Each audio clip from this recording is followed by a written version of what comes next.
नमस्कार दोस्तों। Ocean network में आपका स्वागत है। मैं हूं ओमकार चौधरी। शिवसेना और एनसीपी में जबरदस्त हड़कंप की स्थिति है और इसकी वजह है ईडी के समन। ईडी का समन एक तो गया है उद्धव ठाकरे के बहुत ही करीबी और बीएमसी की स्टैंडिंग कमेटी के चेयरमैन रहे यशवंत जाधव को। और इस बार ईडी का जो शिकंजा है वो फेमा कानून के तहत कसता हुआ दिखाई दे रहा है। फरवरी में तो आप जानते हैं कि इनकम टैक्स डिपार्टमेंट ने काफ़ी जगहों पर छापेमारी की थी।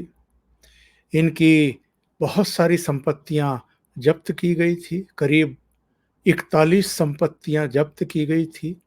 130 करोड़ से ज़्यादा की ये संपत्तियां हैं।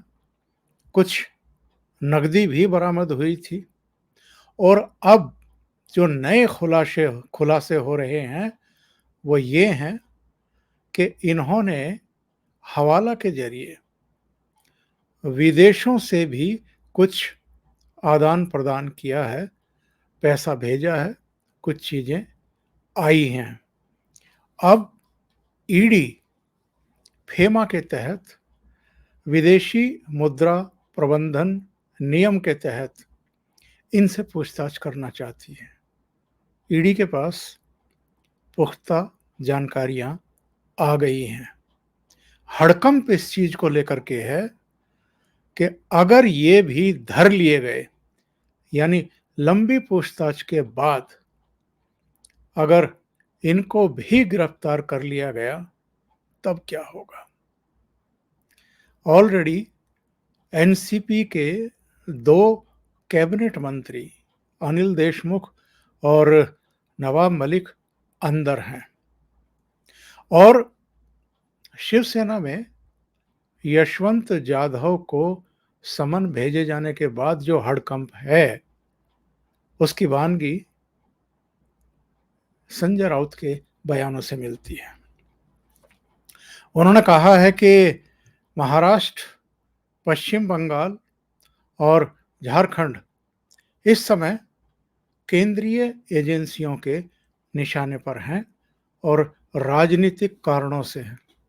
अब तो संजय राउत ने यह कहना शुरू कर दिया है कि चूंकि मुंबई में बीएमसी के चुनाव होने वाले हैं इसलिए तब तक तो ये नोटिस, ये सम्मन जारी होते रहेंगे।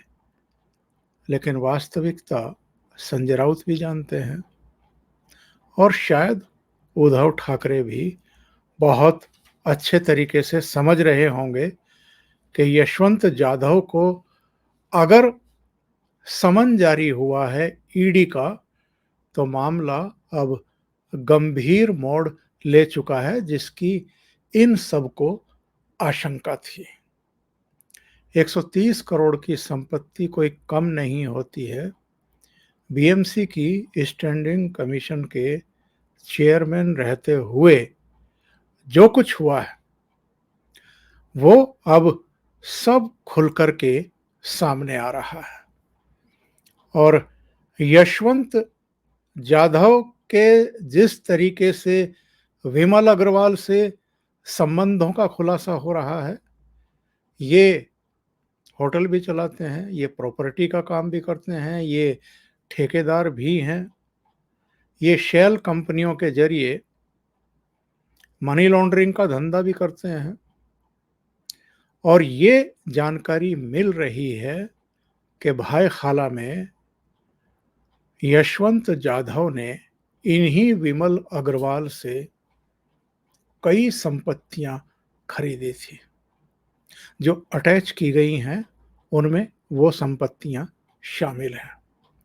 और ये विमल अग्रवाल उद्धव ठाकरे के साले साहब यानी श्रीधर पाटणकर से भी संबंधित हैं।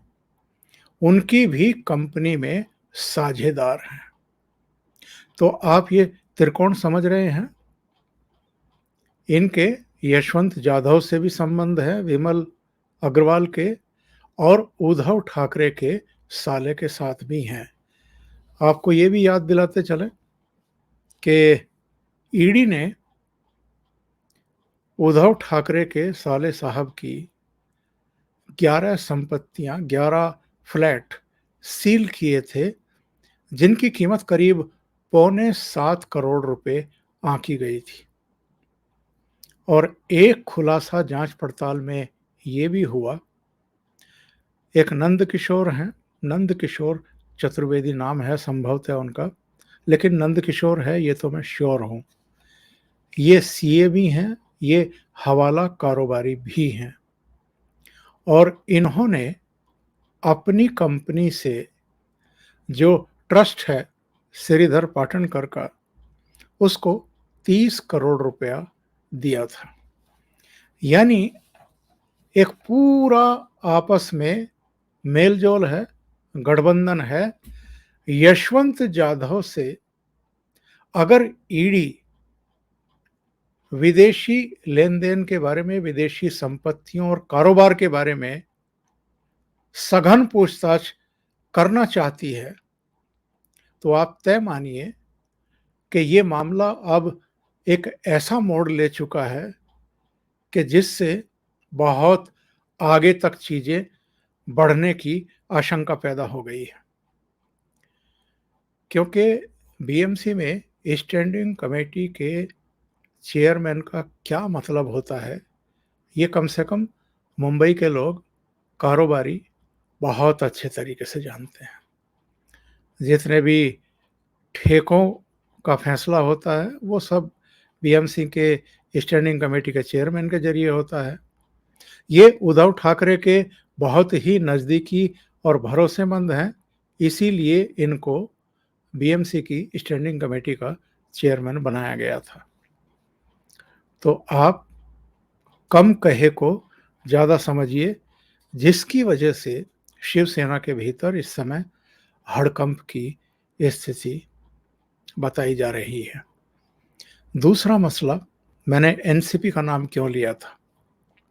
इसलिए क्योंकि नवाब मलिक के दोनों बेटों को अब तक ईडी 2 बार सम्मन भेज चुकी है। इनकी पत्नी को, महजबी को, 5 बार सम्मन भेज चुकी है ईडी, प्रवर्तन निदेशालय। ना उनके बेटे कोऑपरेट कर रहे हैं, पूछताछ के लिए जा रहे हैं, ना इनकी पत्नी सहयोग कर रही है।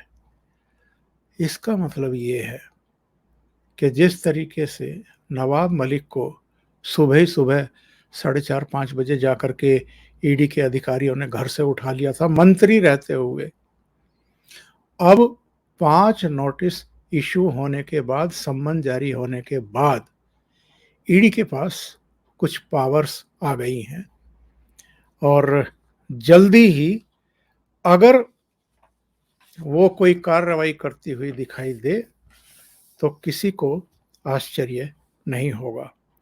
इनको क्यों बुलाना चाह रही है ईडी, प्रवर्तन निदेशालय के अधिकारी? क्योंकि 25 मई को अदालत में जो आरोप पत्र दाखिल हुए हैं उसमें ईडी के अधिकारियों ने ये खुलासे किए हैं कि नवाब मलिक और दाऊद इब्राहिम लंबे समय से एक दूसरे के संपर्क में हैं, और जो प्रॉपर्टी वगैरह खरीद फरोख्त हुई है, लेन देन हुई है, हवाला और दूसरा तमाम मामले, उसमें जो इनकी कंपनियां हैं उनमें इनके बेटे, इनकी पत्नी वगैरह भी इन्वॉल्व हैं। तो जो गोवा वाला कंपाउंड की करीब 3 एकड़ की प्रॉपर्टी है उसके सिलसिले में भी, और जो 93 बम ब्लास्ट के जो आरोपी हैं, जो उम्र कैद की सजा काट रहे हैं, वलीशा, उनसे संबंधित मामलों पर भी ईडी अब नवाब मलिक के दोनों बेटों से और पत्नी से पूछताछ करना चाहती है। आ नहीं रहे हैं तो ईडी के पास फिर दूसरे तौर तरीके होते हैं। तो अभी तक मसला केवल 2 कैबिनेट मंत्रियों की गिरफ्तारी का और उनको जेल भेजने का था, लेकिन अब मामला आगे बढ़ गया है। अब हड़कंप एनसीपी में भी है और शिवसेना में भी है। ऊपरी तौर पर संजय राउत चाहे जो बयानबाजी करें, इसको बीएमसी के चुनाव से जोड़ें, लेकिन वो बहुत अच्छे तरीके से जानते हैं कि चीज़ें क्या मोड़ ले चुकी हैं। और खुद संजय राउत, उनकी भी तो संपत्तियां जब्त हो चुकी हैं, उनकी बेटियों के भी एक दूसरे कारोबारी के साथ पार्टनरशिप है एक कंपनी में, उन सब के यहाँ छापे पड़ चुके हैं ऑलरेडी। तो मामले कई दिशाओं में एक साथ आगे बढ़ रहे हैं और इनकी घबराहट की बड़ी वजह यही है कि जब यशवंत जाधव से ईडी पूछताछ करेगी, जब नवाब मलिक के दोनों बेटों से और पत्नी से पूछताछ होगी, तो चीजें आगे बढ़ेंगी, खत्म नहीं होंगी। अभी के लिए इतना ही। बहुत बहुत धन्यवाद। अगर आपको ये चैनल और इसके कंटेंट पसंद आ रहे हैं तो लाइक करें, कमेंट करें, वीडियो को शेयर भी करें। अभी तक अगर आपने ये चैनल सब्सक्राइब नहीं किए हैं तो सब्सक्राइब कर लें, और जो ज्वाइन करना चाहते हैं वो ज्वाइन कर लें। साथ में लगे बेल आइकॉन को ज़रूर दबा दें ताकि आगे आने वाले वीडियो और उनके नोटिफिकेशन आप तक पहुंचते रहें। बहुत बहुत धन्यवाद। नमस्कार।